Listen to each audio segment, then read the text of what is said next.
Hello mga idol, nandito na naman tayo. Testing ko sana tong GoPro, yung old na GoPro namin para sa nalalapit na CBT training natin, para record sana natin. Kaso bigla naman umulan mga idol, walang Jukeli talaga, UK weather man. So, ang gagawin natin malapit na tayo magsundo. So wala di pag-usapan na lang natin yung UK motorcycle license na naman. So i-explain na lang natin ng mabuti.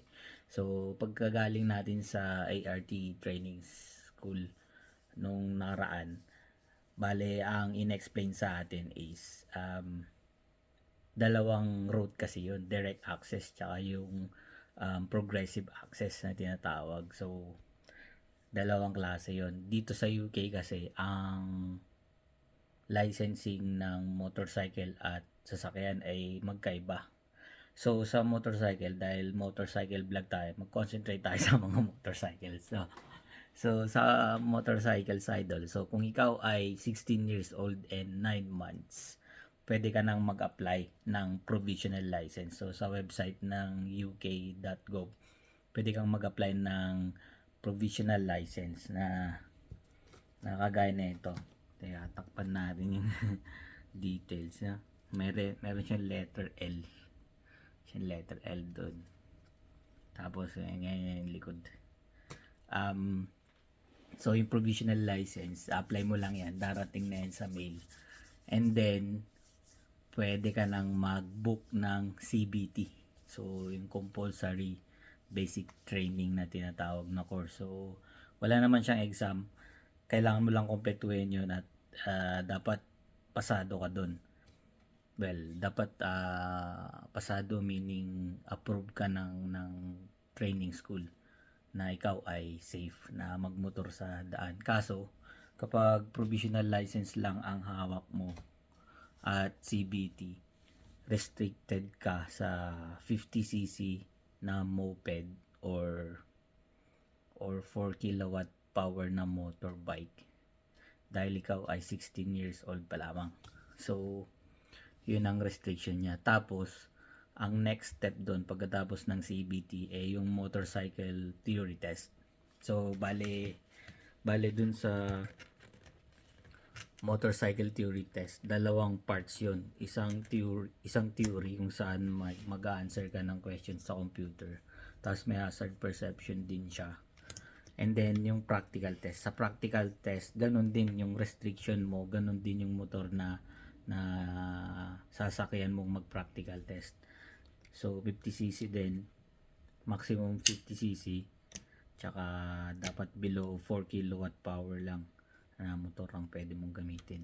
Tapos pag naipasa mo na yon, pwede ka nang magmotor dito sa UK ng moped na not exceeding 50cc at saka dapat below 4 kilowatt power pa rin na motor.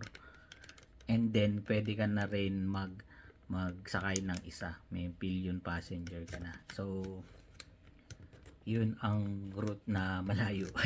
Pero kapag meron ka ng full UK license kagaya nito, meron ka ng full UK license na kagaya nito, meron siyang nakalagay diyan full UK license, no? Madiretso ka na ng CBT. Pag naipasa mo na yung CBT mo, pwede ka nang magmotor ng 50cc, not more than 50cc, and 4 kilowatt power na motorbike at merong passenger seat na wala ng L plate. So dun sa isa ganun din naman pala.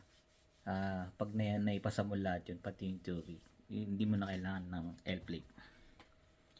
So pagkatapos nun, susunod na yung progressive o kaya direct access. So kung ikaw ay 24 years old and over, kagaya natin mga idol, matanda na tayo, no?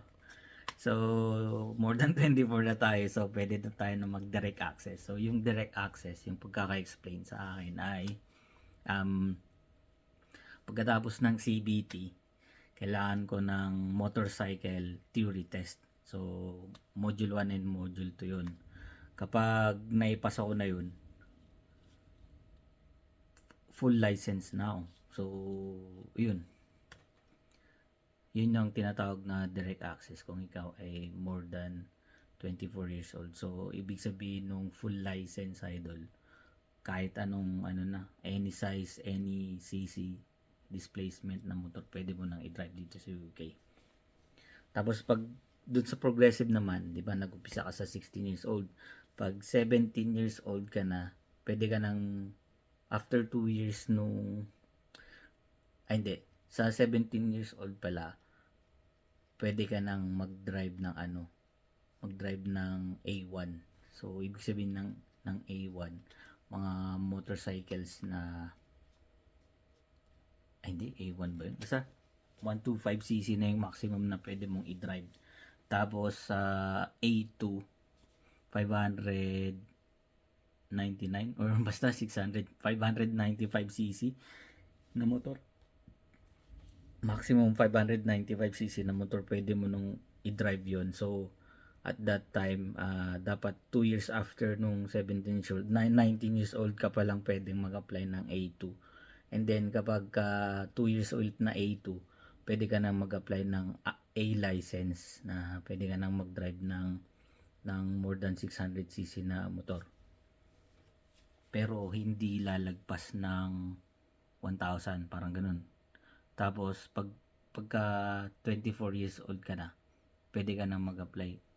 I-apply mo na ulit yung full license mo. Tapos magiging any cc na yung pwede mong i-drive. Parang ang gulo eh, no? Bahala na kayo mag-research, men.